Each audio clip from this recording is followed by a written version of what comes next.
Welcome to the April 2024 edition of the Thomas Index Report.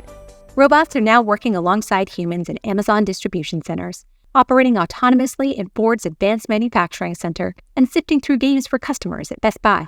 In fact, the global robotics industry is projected to hit $43 billion by 2027.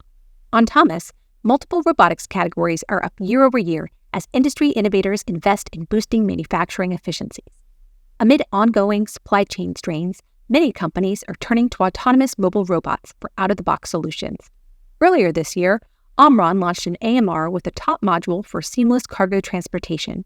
The combination of robot and features provides a fully automated, efficient logistics cycle. On Thomas, sourcing for AMRs is up 150% year over year. By 2028, the autonomous mobile robots industry will hit almost $24 billion.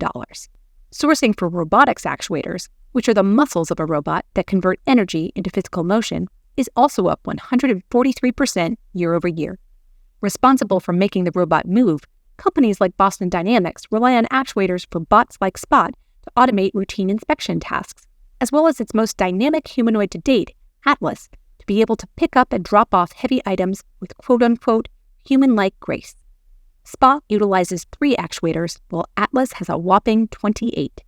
Another essential robotic component is gears, which allow robots to adjust their speed and torque to execute tasks with precision.